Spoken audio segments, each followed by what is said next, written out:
ఇవాళ మన దేశంలో నెలకొన్నటువంటి సంక్షోభం గురించి 4 మాటలు చెప్పుకోవాలి. అధ్యక్షులు వారు ఇది సంక్షోభమేనా విధ్వంసం అన్నారు.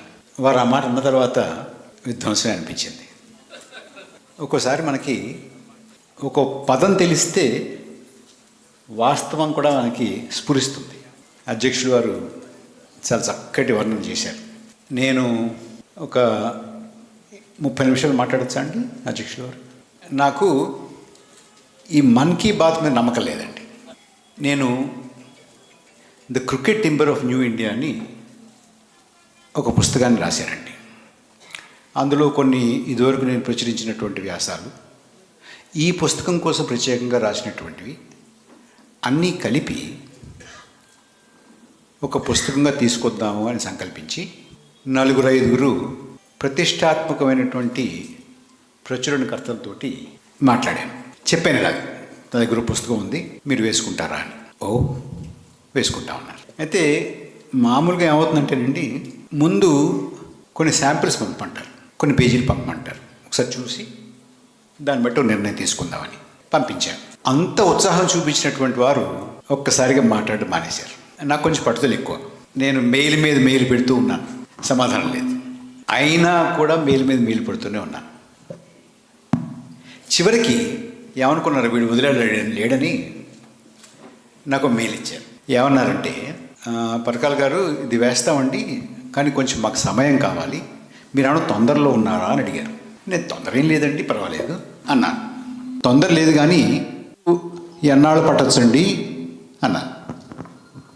అంటే మాకు పైప్ లైన్లో చాలా ఉన్నాయండి. ఇది ఎప్పుడండి? 23 బిగినింగ్లో. 24 వరకు ఆగుతారా అని అడిగారు. 24 ఎప్పుడండి అన్నాను. 24 జూలై ఆగస్ట్ అనుకుందామండి అన్నారు. నాకు అప్పుడు ఏదో తట్టిందండి. ఒకసారి గుర్తు తెచ్చుకుంటే మొన్న స్టేట్ బ్యాంక్ ఆఫ్ ఇండియా చెప్పిన దాంట్లో పెద్ద ఒరిజినాలిటీ ఏం లేదండి. వాడు ఇదే మాట మాట్లాడారు, ఆగలను కానీ అన్నాళ్ళు ఆగలేనండి అన్నాను. సరే సాహసించి ఒకరు ముందుకు వచ్చారు, వేశారు పుస్తకం. ఆ పుస్తకం వేసిన తర్వాత ఆ వేళ విశేషం ఏంటో తెలియదు కానీ ఆ వేళ నుంచి ఈ వేళ వరకు నేను తిరుగుతూనే ఉన్నానండి. ఇది మీకు వివరంగా ఎందుకు చెప్పానంటే, న్యూ ఇండియా ఒక ప్రధానమైన లక్షణం ఇది. This is one of the main characteristics of new India. ఉంది మన దేశంలో జరిగినటువంటి సుదీర్ఘమైనటువంటి స్వాతంత్ర పోరాటంలో మత్సుకు కూడా ఎక్కడా ఇసుమంతైన పాత్ర లేనటువంటి సంస్థలు, వ్యక్తులు ఇవాళ దేశభక్తులుగా చలామణి అవుతున్నారు.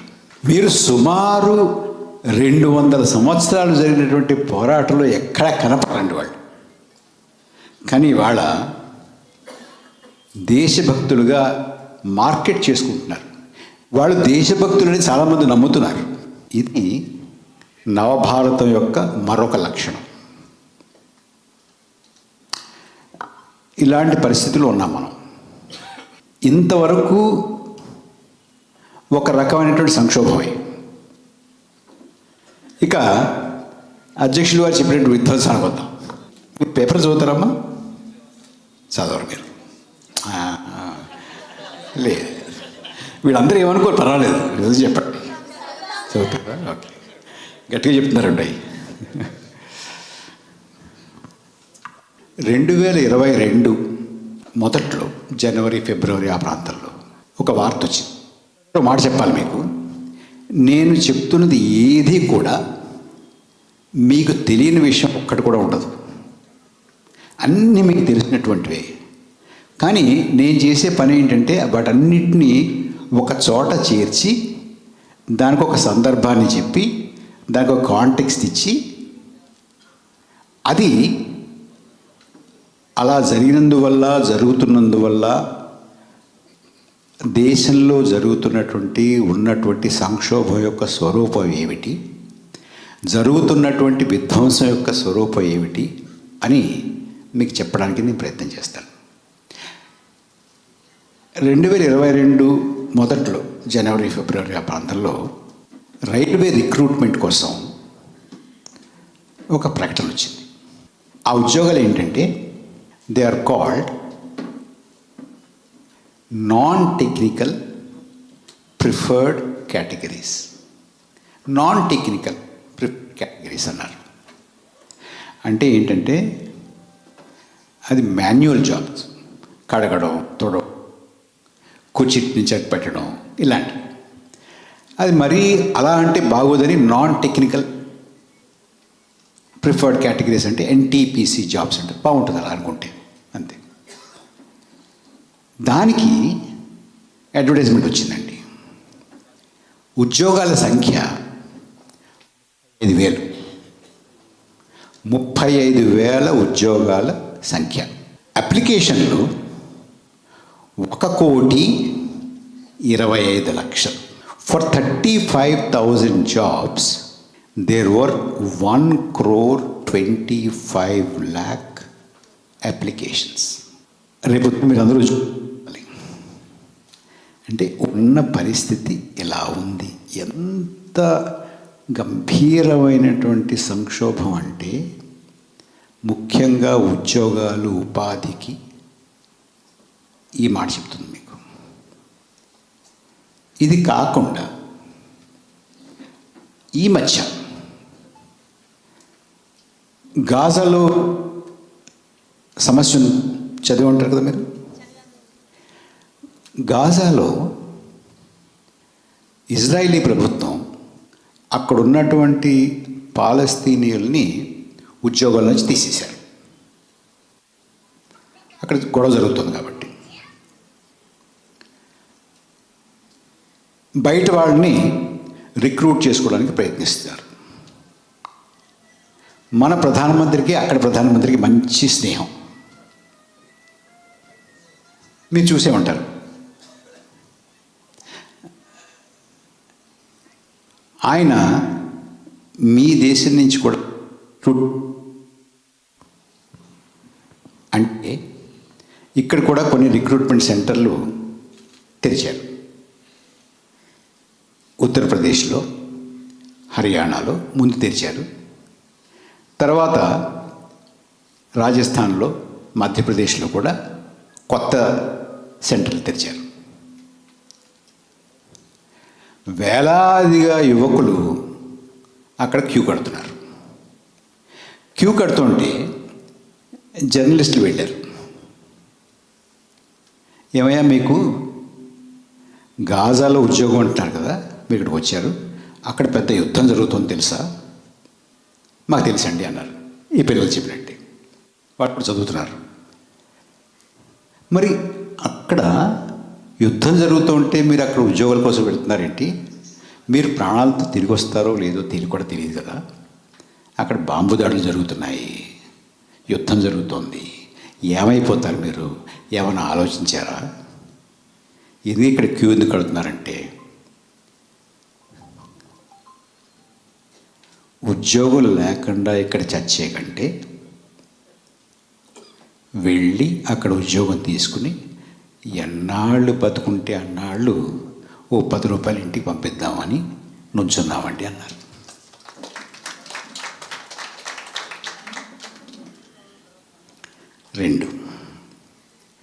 మూడోది ఈ మధ్యనే తెలిసిందండి నాకు. ఈ మధ్య ఎలా తెలిసిందండి? హైదరాబాద్కి చెందినటువంటి ఒక ఆయన, ఒక కుర్రాడు ఉక్రెయిన్లో చనిపోతే తీసుకొచ్చారండి.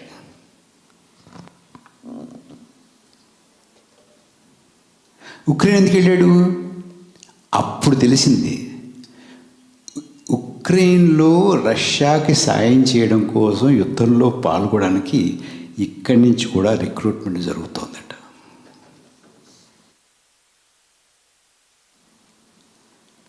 ప్రాణాలకి తెగించి దేశం కాని దేశంలో ఎక్కడికో యుద్ధాలు జరుగుతున్న చోట కూడా ఉద్యోగాలు చేయడానికి సిద్ధమవుతున్నటువంటి పరిస్థితి ఇవాళ ఈ దేశంలో నెలకొని ఉంది.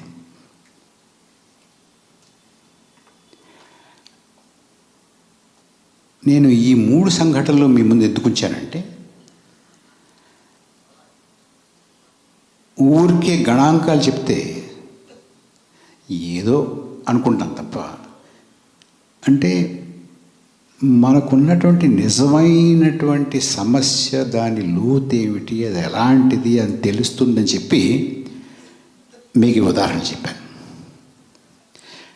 మనలో కొంతమంది గణాంకాలంటే కొంచెం ఇష్టమైన వాళ్ళు ఉన్నారు.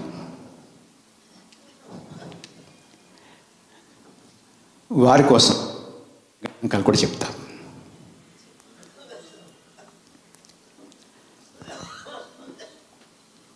యూత్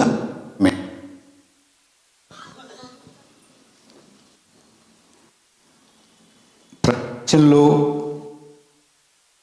బాగా ఎక్కువగా ఉన్నటువంటి అతి కొద్ది దేశాల్లో భారతదేశం ఒకటి. 24% of young people of this country are unemployed. 24 మంది యువకులు ఉపాధి ఉద్యోగం లేకుండా ఉన్నారు ఇవాళ దేశంలో.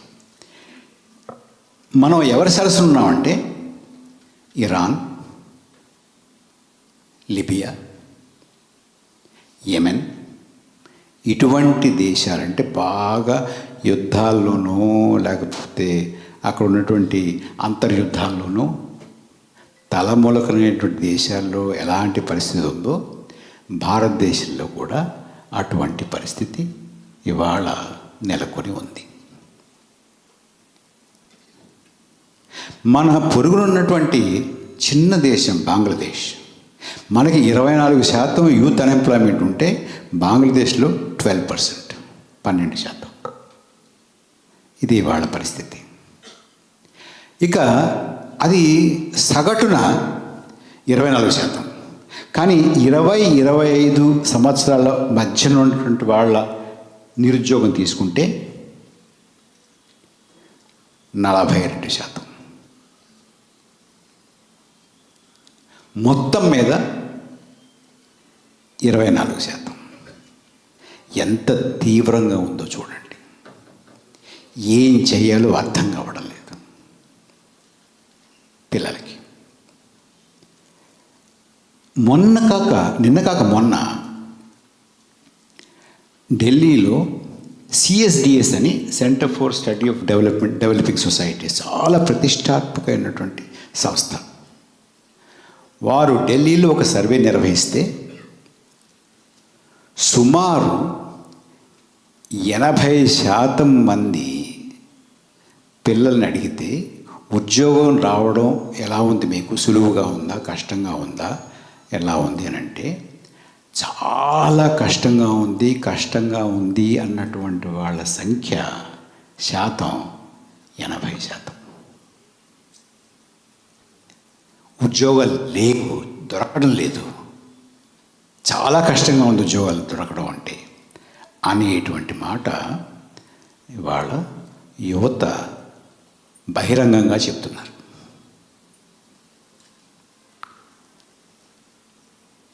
అయితే ప్రభుత్వం మనకి అన్ఎంప్లాయ్మెంట్ గురించి ఏ రకమైనటువంటి సమాచారం కూడా, అధీకృతమైనటువంటి ఆథెంటిక్ సమాచారం ఏది కూడా మనకి ఇవ్వడం లేదు.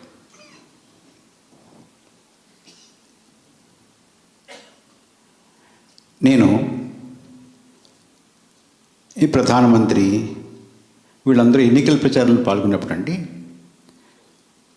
నేను వాళ్ళు ఏం మాట్లాడతారు, ఏం చెప్తున్నారు, సమావేశంలో ఏం మాట్లాడతారు, ఇవన్నీ కాస్త నిశ్చితంగా గమనిస్తూ ఉంటాను.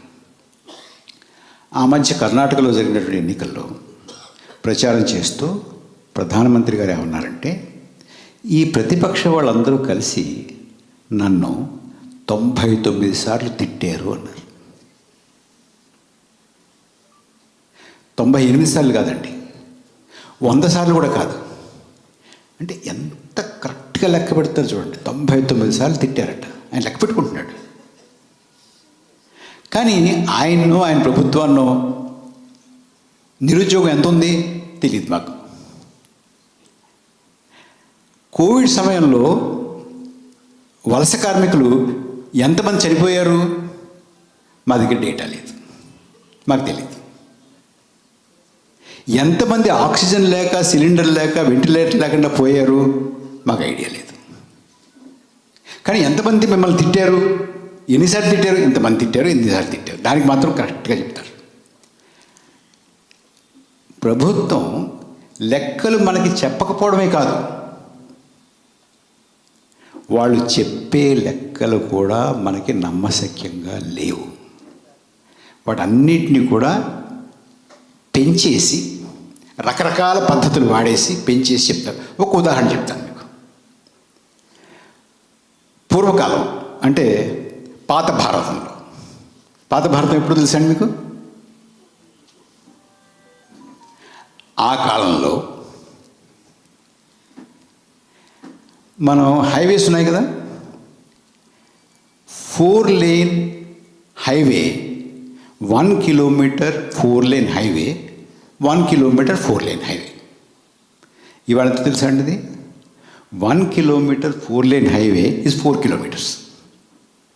అంచేత ఏం జరిగినా కూడా 4 ఇంతలు 5 ఇంతలు పెరిగిపోతుంది.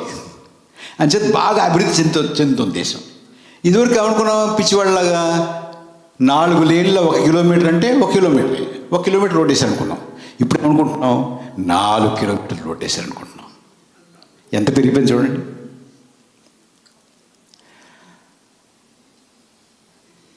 ప్రభుత్వం ఆ మధ్య దేశ ఆర్థిక పరిస్థితి మీద ఒక శ్వేతపత్రాన్ని ఇచ్చారు.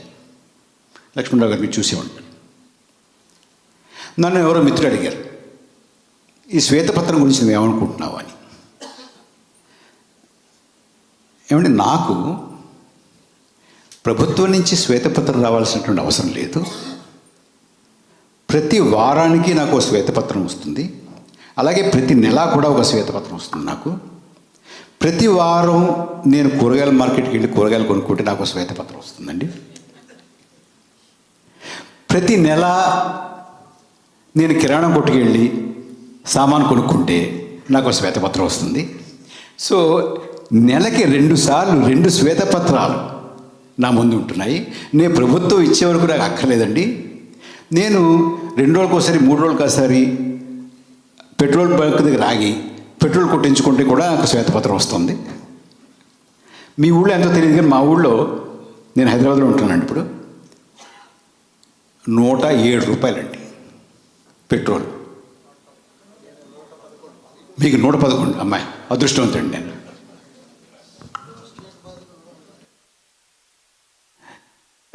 మీ శ్వేతపత్రం ఇంకా గొప్పది.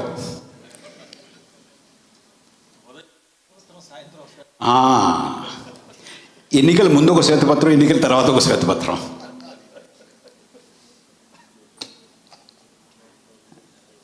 అంటే నేను అసలు భారతదేశం ఎలా ఉంది, ఇవాళ ఎలా ఉంది, ఇంత ముందు ఎలా ఉంది అంటే, నేను జవహర్లాల్ నెహ్రూ ఉన్నప్పుడు ఎలా ఉంది, ఇప్పుడు ఎలా ఉంది అంట. తెలుసు కదా మీకు, దాని గురించి చెప్పట్లా. డిసెంబర్లో 23 నవంబర్ డిసెంబర్లో ఎలా ఉంది, ఇవాళ ఎలా అనుకుంటే నేను అప్పుడప్పుడు రాసుకుంటుంటానండి. నేను నవంబర్లో మనం వాడుకునేటువంటి పప్పు 110 రూపాయలు ఉంటే, మొన్న ఈ నెల మొదట్లో 6వ తారీఖు 7వ తారీఖు వెళ్ళాను శ్రీనివాస్ రెడ్డి గారు, 110 రూపాయలండి. 170 రూపాయలు, 110 రూపాయలు మొన్న నవంబర్లో, ఇవాళ 170 రూపాయలు. బెల్లం నవంబర్లో 42 రూపాయలండి, మొన్న 50 రూపాయలు. మరి మీ ఊళ్ళో ఎంతో తెలియదు నాకు. మొన్న కేరళలో మాట్లాడుతూ నేను 50 రూపాయలు అంటే మాకు 53 రూపాయలు అన్నారండి. పంచదార నవంబర్లో 34 రూపాయలండి, ఇప్పుడు 42 రూపాయలండి. నేను గుజరాత్లో ఈ మాట మాట్లాడితే, ఎక్కడ 42 రూపాయలండి, ఉంటే తెచ్చిపెట్టండి సార్ వచ్చినప్పుడు, మేము 48 రూపాయలు ఇస్తున్నాం. గుజరాత్ మోడల్ కదండి.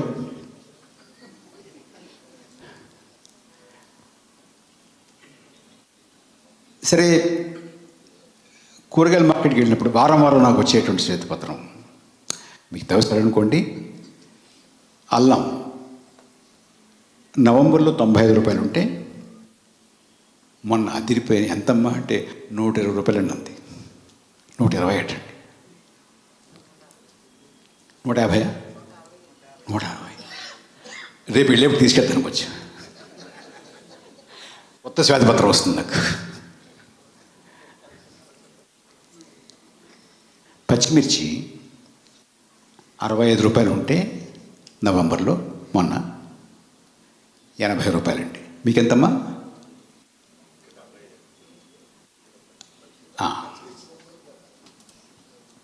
80. చూడండి, వారు ఒక శ్వేతపత్రం ఇస్తున్నారు.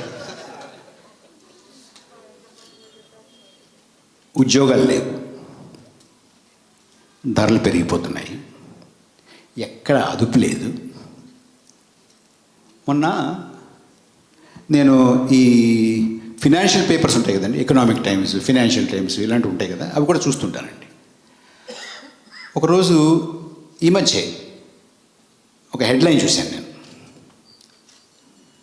ఇన్ఫ్లేషన్, ద్రవ్యోల్బణం lowest in the last 6 months అన్నారండి. అబ్బా, అంత పడిపోయిందా? అయ్యో, అనవసరంగా నిన్న కొన్నానే, ఇవాళ తగ్గిందేమో అనుకున్నాను. సరే, నేను లోపల చూస్తే వీళ్ళు లోయెస్ట్ ఎందుకు అంటున్నారంటే మొన్నటి వరకు అటండి అది 7.1 అటండి, ఇప్పుడు 6.9 అటండి. 7.9 నుంచి 7.1 నుంచి 6.9కి పడిందటండి. ఎంత పడిపోయింది చూడండి అని రాస్తున్నారండి. కొంతమంది ఉంటారు పాపం, కింద చదవకుండా హెడ్లైన్ చదివి వదిలేశారు అనుకోండి, నిజంగా తగ్గిపోతున్నాయేమో ధరలు అనుకుంటుంటారు. కానీ బజార్ వెళ్తే తెలుస్తుంది, లేదు కింద చదివితే తెలుస్తుంది. ఇది ఇవాళ ఉన్నటువంటి పరిస్థితి. ఇక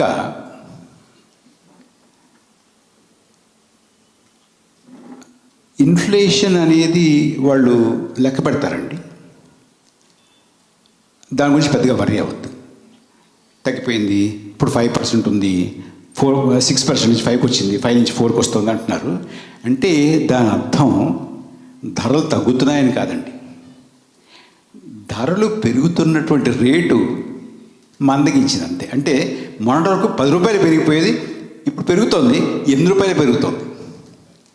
అంతేగాని ధరలు ఏదో తగ్గిపోతున్నాయి, ఇన్ఫ్లేషన్ తగ్గిపోతుంది అనేటువంటి భ్రమలో పెట్టడానికి ఇన్ఫ్లేషన్ ఈజ్ డిక్లైనింగ్, ఇన్ఫ్లేషన్ తగ్గుముఖం పట్టింది అనేటువంటి మాటలు మాట్లాడతారండి. నమ్మద్దు. వీళ్ళు చెప్పేటువంటి గణాంకాలు అన్నీ ఇలాగే ఉంటాయి.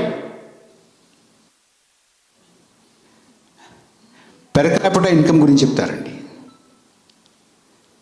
మీకు ఐడియా ఉందో లేదో? పెర్ క్యాపిటల్ ఇన్కమ్ నెహ్రూ గారు ఉన్నప్పుడు ఎంత ఉంది, ఇప్పుడు ఎంత ఉంది, బాగా పెరిగిపోయింది అంటారు. పెరిగిపోయింది. అయితే పెర్ క్యాపిటల్ ఇన్కమ్ అనేది ఎలాగా క్యాలిక్యులేట్ చేస్తారు ఐడియా ఉందా కొంతమందికి? చెప్తాను, మీకు తెలుసా? అయినా వినండి.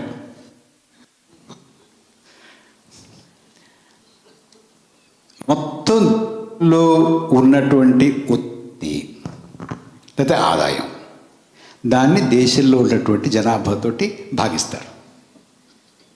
ఓకే, భాగారాలు. ఇప్పుడు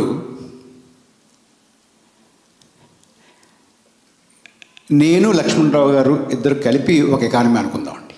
మీ ఇద్దరమే ఉన్నాం ఆ ఎకానమీ, ఇంకెవరు లేరు.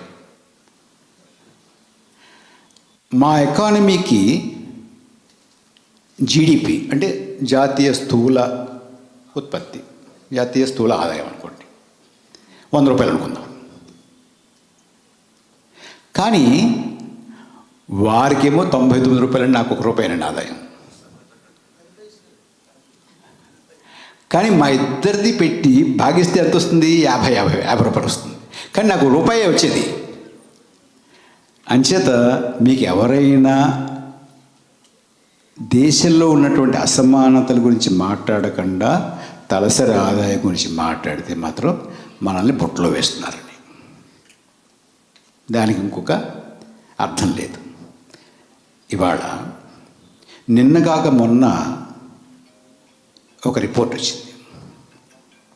థామస్ పికెటీ అని, నా పుస్తకంలో కూడా వారి గురించి ఉంటుందండి, మీరు చదివితే తెలుస్తుంది. చాలా రెస్పెక్టెడ్ ఎకానమిస్ట్ ప్రపంచంలో. ఆయన అనేక సంవత్సరాలుగా ఇనీక్వాలిటీ ల్యాబ్ అని నడుపుతారండి. అంటే ప్రపంచంలో ఉన్నటువంటి దేశాల్లో అసమానతలు ఎలా ఉన్నాయి, అది 17వ శతాబ్దంలో ఎలా ఉన్నాయి, 18లో ఎలా ఉన్నాయి, 19లో ఎలా ఉన్నాయి, ఇప్పుడు ఎలా ఉన్నాయి అంటూ మొత్తం ఆయన ఉన్నటువంటి డేటా అంతా తీసి ఆయన అనలైజ్ చేస్తుంటారు. చాలా పెద్ద అథెంటిక్ వర్క్ అయింది. వారు మొన్న ఒక రిపోర్ట్ ఏమి ఇచ్చారంటే, భారతదేశంలో బ్రిటిష్ వారు ఉన్నప్పటికన్నా కూడా గత 10 సంవత్సరాలుగా అసమానతలు బాగా పెరిగిపోయాయి, ఇది ఒక బిలియనేర్ రాజ్యం అయిపోయింది అనే మాట చెప్పారండి.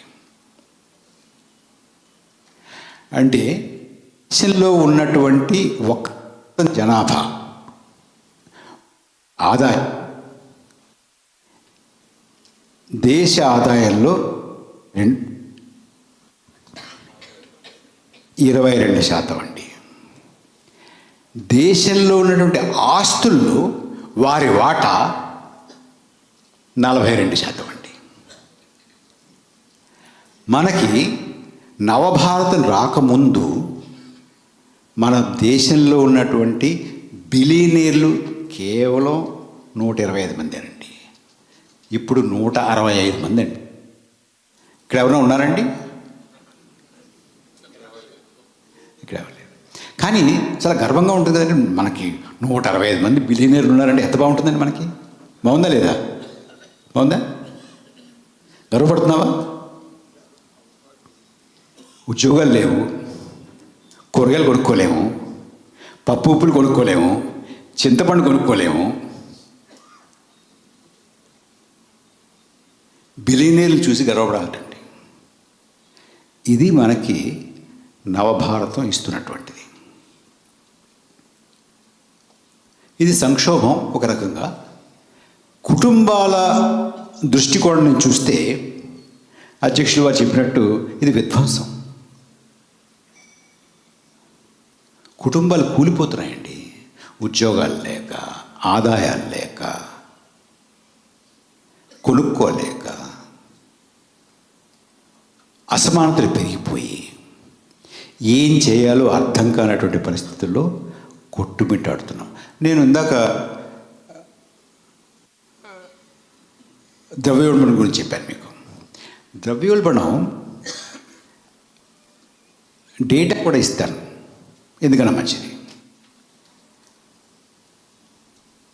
మొత్తం అన్ని సరాసరి ఎంతనంటే 6% ఏదో అంటారు. 6% యాక్చువల్గా 6% అనేది హైయెస్ట్ అండి. రిజర్వ్ బ్యాంక్ ఆఫ్ ఇండియా కూడా మనకేం చెప్పిందంటే, ultimate highest tolerable limit cannot be more than 6% అన్నారు. అంటే అంత ఉండాలని కాదు, అంతకన్నా ఎక్కువ ఉంటే చాలా ఇబ్బంది పడిపోతుంది మొత్తం ఆర్థిక వ్యవస్థ అంతా కూడా దేశంలో అని. అంచేత ఎప్పుడైనా ఈ bank lending rates monetary committee అంటారు, మానిటరీ పాలసీ కమిటీ అంటారు, అది మీట్ అయినప్పుడు ఈ బ్యాంకు ఇచ్చేటువంటి repo rate, reverse repo rate మార్చాలా తగ్గించాలా అని అంటే ఇన్ఫ్లేషన్ తగ్గేటటువంటి పరిస్థితి ఎక్కడ కనపట్టలేదు. కాబట్టి మనం ఆ రేటును తగ్గించకూడదు అని రిజర్వ్ బ్యాంక్ ఆఫ్ ఇండియా చెప్తోందండి. అంటే ఎక్కడా కూడా తెరిపి లేకుండా ద్రవ్యోల్బణం పెరుగుతూనే ఉంటుంది అనేది రిజర్వ్ బ్యాంక్ ఆఫ్ ఇండియా వారి అభిప్రాయం. అలాంటప్పుడు వెజిటబుల్ ఇన్ఫ్లేషన్ ఈ చెప్పేది అంటే దీన్ని మళ్ళీ మనం ఈ మొత్తం 7.0, 6.0, 6.2, 6.3లో ఉన్న దాంట్లో మనం చూస్తే వివరాల్లోకి వెళ్తే వెజిటబుల్స్ ఇన్ఫ్లేషన్ 27% అన్నారండి. లెక్క 27% is vegetable inflation. Don't go by the headline. ఈ పప్పు ధాన్యాలని pulses 19.5% is the inflation. Milk 4.6%, eggs 5.6%, sugar 7.5%. ఇవన్నీ కూడా మనం ప్రతిరోజు వాడుకునేటటువంటివి అన్నీ కూడా చాలా ఎక్కువ ఇన్ఫ్లేషన్ ఉందండి. ఇది కాకుండా హెల్త్ ఇన్ఫ్లేషన్ అంటే ఇవాళ ఎవరైనా మన కుటుంబాల్లో ఏదైనా ఒక వ్యాధి వస్తే వైద్యం చేయించుకోలేము. ఒకవేళ ధైర్యం చేసి చేయించుకుంటే మళ్ళీ ఒక 20 సంవత్సరాల వరకు కోలుకోలేనటువంటి పరిస్థితి, ఆర్థికంగా మళ్ళీ ఆ కుటుంబం కోలుకోలేనటువంటి పరిస్థితిలోకి వెళ్ళిపోయింది వాళ్ళ దేశం. So health inflation, education inflation, ఇవన్నీ చూసుకుంటే దుర్భరమైనటువంటి పరిస్థితులు ఇవాళ దేశ ఆర్థిక వ్యవస్థ ఉంది. ఇది ఇలా ఉండగా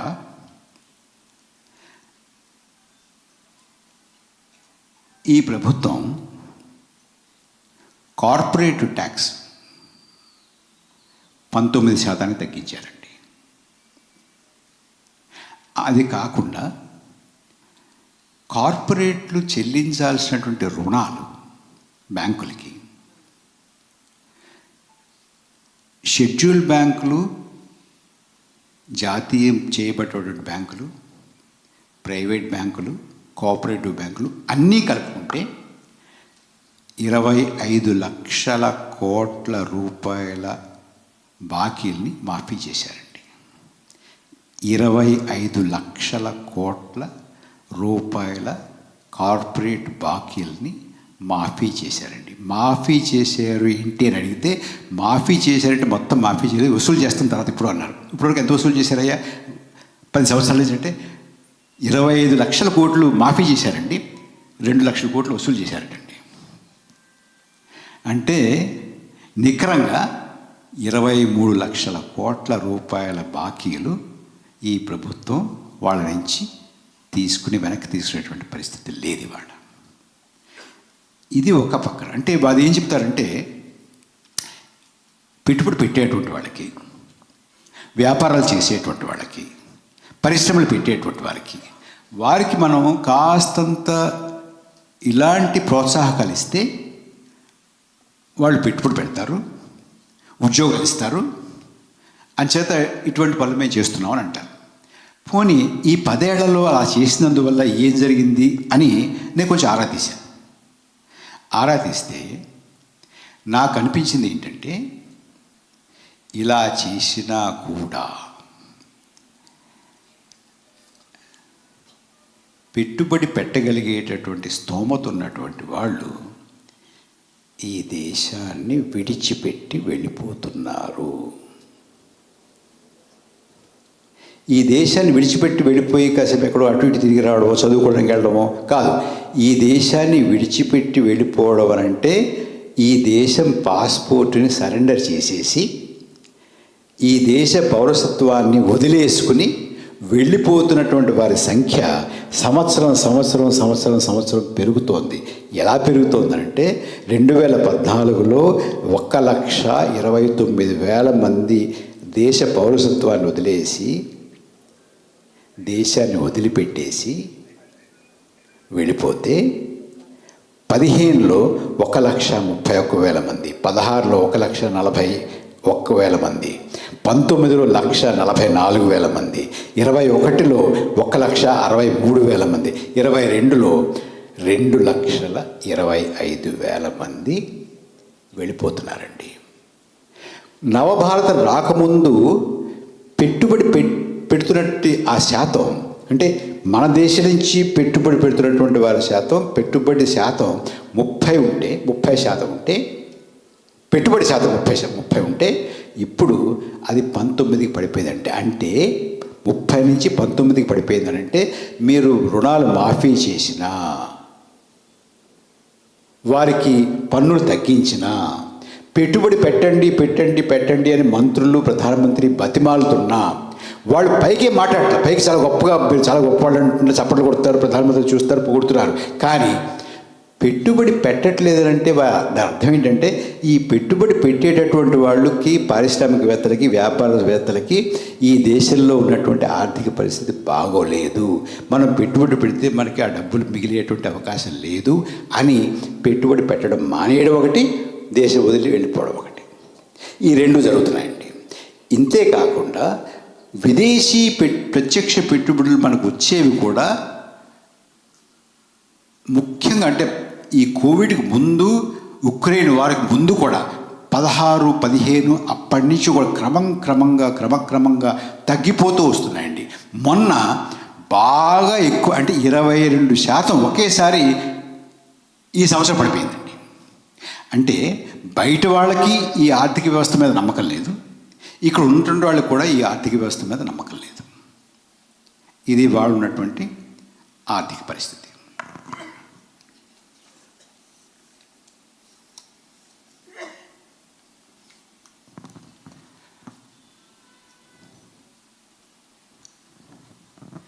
రెండు మూడు విషయాలు మనం చర్చించుకునేప్పుడు కొన్ని వస్తాయి. మొత్తం అన్నీ చెప్పినప్పుడు ఒక్కసారి మీకు ఈ ఎకానమీ గురించి అలా మాట్లాడుతూ వెళ్ళిపోతున్నా ఒళ్ళు తెలియదండి. అంచేత దాన్ని ఆపి ఇంకొక 2 విషయాలు చెప్తాను.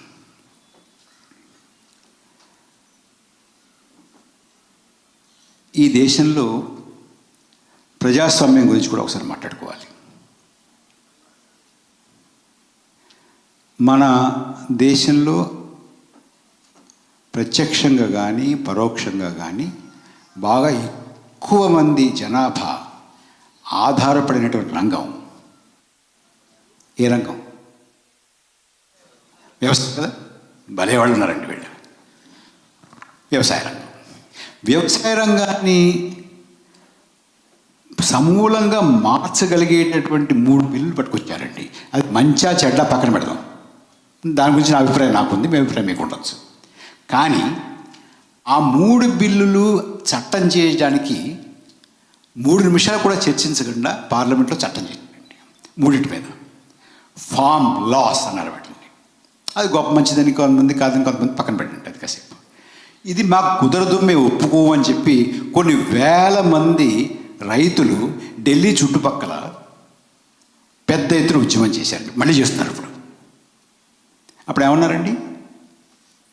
వీళ్ళందరూ దేశద్రోహులు ఉన్నారు, భారత వ్యతిరేకులు ఉన్నారు, ఖలిస్తానీలు ఉన్నారు, అర్బన్ నక్సల్స్ అన్నారు, టుకుడే గ్యాంగ్ అన్నారు, రకరకాలుగా అన్నారు.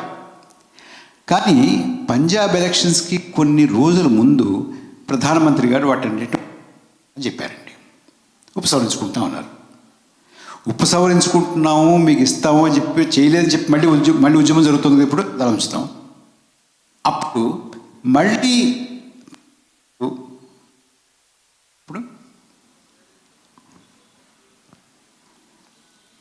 వీటిని ఉపసంహరించుకోవడానికి పార్లమెంట్లో మళ్ళీ ప్రవేశపెట్టారండి, తీర్మానం ప్రవేశపెట్టారు. 3 నిమిషాలు కూడా చర్చించకుండా ఉపసంహరించేశారండి. అసలు ఎందుకు పెట్టారు అన్నదామే చర్చ లేదు, మనకు తెలియదు. ఎందుకు తీసేశారు అన్నదామే చర్చ లేదండి, మనకు తెలియదండి. ఆ తర్వాత కొన్ని ముఖ్యమైనటువంటి వాళ్ళు పాస్ చేసుకోవాలనుకున్నప్పుడు సుమారు 147 మంది ఎంపీలని సస్పెండ్ చేసి వాళ్ళకి కావాల్సిన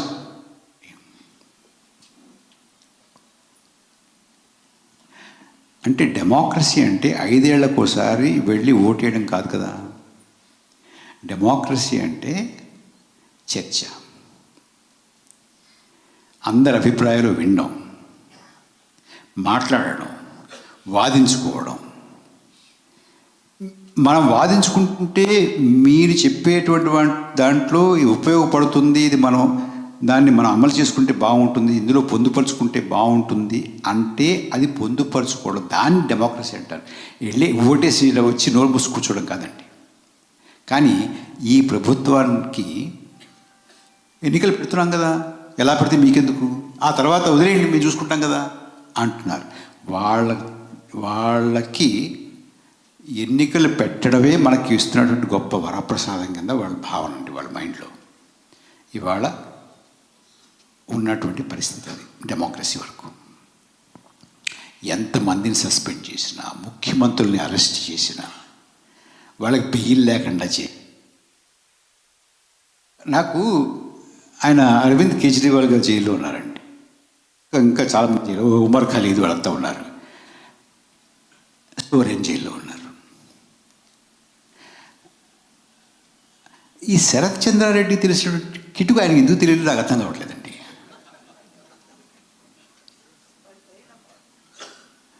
నవ్వుతారేంటండి? శరత్ చంద్రారెడ్డి గారు ఎలక్ట్రల్ బాండ్ కొన్నాడండి, టక్మని బెయిల్ వచ్చిందండి. మళ్ళీ బాండ్ కొన్నాడండి, ఓకే ఏం పర్వాలేదు అప్రూవ్ అయిపోన్నారండి, అయిపోయాడండి, హ్యాపీగా ఉన్నాడు ఆయన. వీళ్ళేమో ఊరికే పాప అందులో పెట్టి మగ్గుతున్నారండి. ఇవాళ పరిస్థితి అది. This is the kind of democracy that we have. ఇక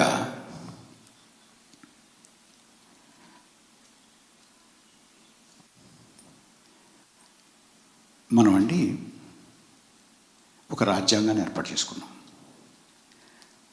రాజ్యాంగాన్ని ఏర్పాటు చేసుకోవడానికి ఒక సభ పెట్టుకుని సుమారు 2 సంవత్సరాలు ఒక్కొక్క అంశం మీద, ఒక్కొక్క క్లాజ్ మీద గంటలు చర్చించి వాదోపవాదాలు చేసుకుని, వారు చెప్పింది, వీరు చెప్పింది, అందరు చెప్పింది విని, దాని సారాన్ని తీసి మనం ఒక రాజ్యాంగాన్ని పెట్టుకున్నామండి. అధ్యక్ష, మీ అందరికీ తెలుసు, మీరు అడ్వకేట్స్ కాబట్టి, బాగా చదువుకున్నారు కాబట్టి చాలామందికి తెలియకపోవచ్చు. కానీ రాజ్యాంగ సభ జరుగుతున్నప్పుడు బయట హిందూ ముస్లిం హింస, దేశ విభజన, కొన్ని వేల శవాలు ఆ పక్క నుంచి ఈ పక్కకి, కొన్ని వేల శవాలు ఈ పక్క నుంచి ఆ పక్కకి రైళ్లలో వెళుతూ ఉన్నటువంటి పరిస్థితుల్లో కూడా రాజ్యాంగ సభలో కూర్చున్న వాళ్ళు కూడా బయట నుంచి వస్తారు కదండి. వాళ్ళు ఊళ్ళ నుంచి వస్తారు. ఊళ్ళ నుంచి వచ్చి అంతా చూస్తూ వచ్చినా కూడా లోపలికి వచ్చి ఈ దేశం లౌకిక దేశంగా ఉండాలి, ఈ దేశంలో ప్రతి వారికి హక్కు ఉండాలి. వారు ఇందాక పాడారు,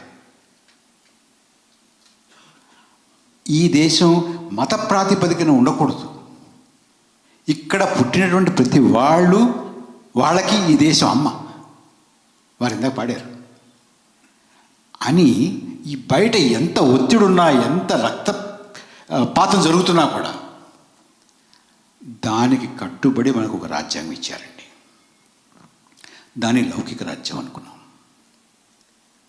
ఇవాళ మన దేశాన్ని పరిపాలిస్తున్నటువంటి వారు హిందూ జిన్నాలు. ఆయన జిన్నా ఉన్నాడండి అక్కడ. ఇప్పుడు మనకు జిన్నాలు తయారయ్యారండి. వీళ్ళు మొన్నటి వరకు మేము కూడా సెక్యులరిస్టులవే అన్నారండి. పాత భారతంలో వీళ్ళంతా సెక్యులరిస్టులమే అని, ఈ కమ్యూనిస్టులాగా కాంగ్రెస్ లాగా మేము కోనా లౌకికవాదులం కాదు, అసలైన లౌకికవాదులు ఉన్నారండి. అసలైన లౌకికవాదం, ఎవరిని ఎక్కువగా చూసేలేదు, ఎవరిని తక్కువగా చూసేలేదు అన్నారు కదండి. ఇప్పుడు కొన్ని ఆనరబుల్ ఎక్సెప్షన్స్ పక్కన పెట్టేస్తే ప్రతి పార్టీ, ప్రతి రాజకీయ నాయకుడు ఏమంటున్నామంటే మేము కూడా హిందువులేమండి, వాళ్ళ కాదని అంటున్నారు. మొన్నటి వరకు వాళ్ళు ఏమన్నారంటే మేము సెక్యులరే, వాళ్ళ కాదన్నారు. ఇవాళ వీళ్ళందరూ ఏమంటారంటే మేము కూడా హిందువులమే, వాళ్ళ కాదని, మేము కూడా ఉపవాసాలు ఉంటాం, మేము కూడా గుడికి వెళ్తున్నాం అని చెప్తున్నారండి. చెప్పాల్సిన అవసరం లేదు, కానీ చెప్తున్నారంటే వారి ప్రభావం ఎంతవరకు వెళ్ళిపోయిందో ఒకసారి చూడండి. ఇవాళ రాష్ట్రాలని అసలు ఆ రాష్ట్రాలకి అస్తిత్వం లేకుండా చేసేటటువంటి ప్రయత్నాలు కేంద్ర ప్రభుత్వం చేస్తోందండి. డబ్బులు ఇవ్వడం లేదు, వాళ్ళకి రావాల్సిన డబ్బులు ఇవ్వడం లేదు. అక్కడ ఉన్నటువంటి అసెంబ్లీలు, శాసనసభలు పాస్ చేసినటువంటి బిల్లులు చట్టాలు అవ్వకుండా గవర్నర్లు సంతకాలు పెట్టట్లేదు. గవర్నర్కి బాగా ఒత్తిడి ఉంటే ప్రెసిడెంట్ పంపుతారు, ఆవిడే సంతకం పెట్టట్లేదు. అంటే దేశంలో ఇంకొక అధికార కేంద్రం రాష్ట్రాలు ఉండడానికి వీల్లేదు. వాళ్ళని ఊపిరి సలపకుండా నలిపేస్తున్నటువంటి పరిస్థితి ఇవాళ దేశంలో ఉంది. ఒక పక్కన ఆర్థికంగా విధ్వంసం, రాజకీయంగా సంక్షోభం, అసలు రాజ్యాంగం ఉందా లేదా అనేటటువంటిది. ఇప్పుడు ఎన్నికలు అన్నారండి, ఎన్నికలు మోడల్ కోడ్ ఆఫ్ కాండక్ట్ అంటున్నారు. ఎక్కడైనా మోడల్ కోడ్ ఆఫ్ కాండక్ట్ ఉందండి? ఏది కావాలంటే అది చేస్తున్నారు, ఎలా కావాలంటే అలా చేస్తున్నారు.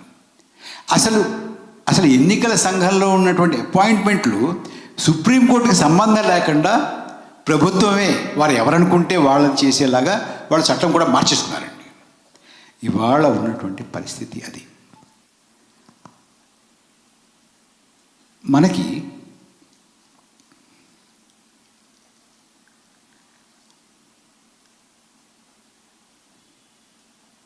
బాగా అంటే మా చిన్నప్పుడు అండి కింద కూర్చొని అన్నం తినేవాళ్ళం మేము. కొంచెం ఎక్కువసేపు కూర్చుంటే లేచిన తర్వాత కాలు తెలిసేది కాదు, తిమ్మిరి ఎక్కుతుంది, ఏం తెలియదు. ఇప్పుడు కూడా మనం అందరం అదే పరిస్థితిలో ఉన్నాం అనిపిస్తుంది. ఎందుకంటే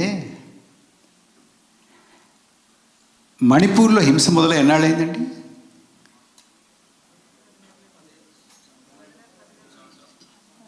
సో కనీసం సంవత్సరం అయింది కదా. మన పడుతుందా, మనకి పడుతుందా? ఎక్కడో ఉంది మణిపూర్, మనకి ఏమవుతుంది? డాలరు 80 రూపాయలు దగ్గర పడుతుంది, 80 రూపాయలు టచ్ అవుతుందంటే ఒక రోజంతా చాలా పెద్ద పెద్ద డిబేట్లు అవి జరిగాయి కదండి. ఇప్పుడు ఎంతండి? దగ్గర 84 రూపాయలండి. మీ పేపర్లో 83 అని పడుతుంది, మీరు వెళ్ళి కొనాలి చూడండి, ఎక్కడికైనా వెళ్ళి 85.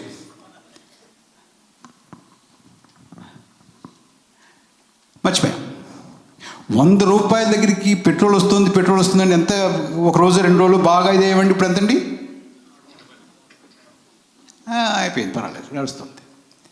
ఇలాగా ప్రతి దానికి మనం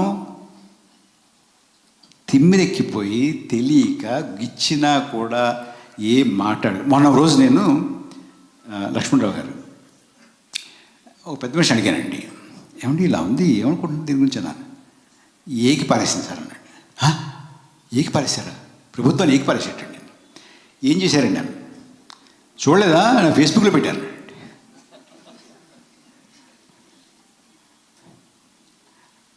ఫేస్బుక్లో పెడితే ఏం కాదు కదా, ఏమైనా అవుతుందా?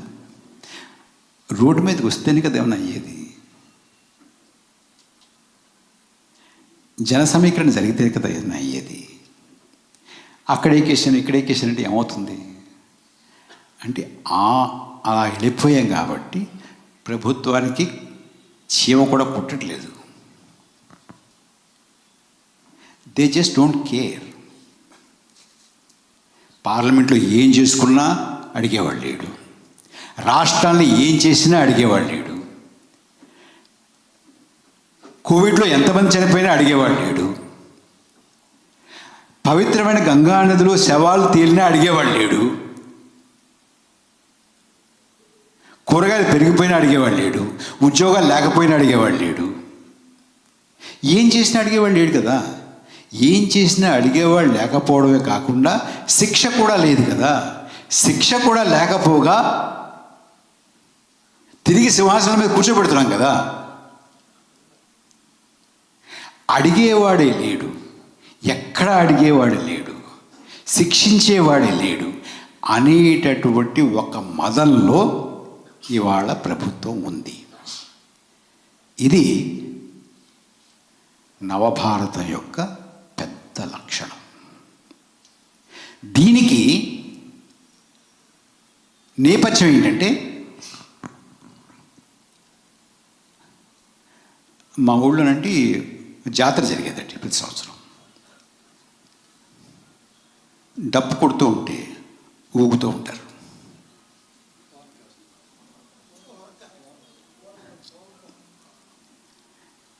రామ్ భజన లేకపోతే ఇంకోటో గుడో అది హిందువులు మా ముస్లింలు మంచివాడు కదా వాళ్ళు కొట్టాలి అలా ఊగుతున్నారండి. అది ఆగితే ఆగుతుందండి. ఆ దరువు ఆపాలి. ఆ దరువు ఆపితే మళ్ళీ తిరుగులోకి వస్తుంది దేశం.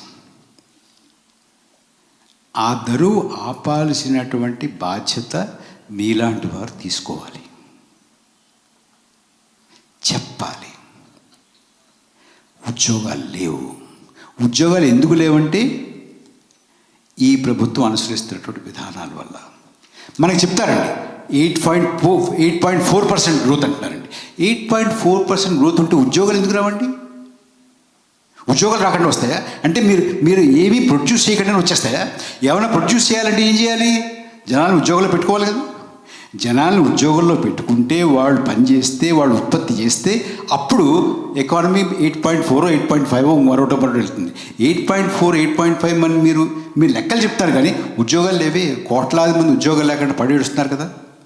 ఇది లేకుండా అది ఎలా ఉంటుందండి? అంటే ఇదన్నీ కూడా కుక్డప్ ఫిగర్స్ అన్నమాట. అంతే. ఫాల్స్ ప్రొజెక్షన్ ఎందుకంటే అండి, అంటే టెక్నికల్గా చెప్పాలంటే మీకు జనరల్గా ఏంటంటే దేశంలో ఉత్పత్తి జరగాలి.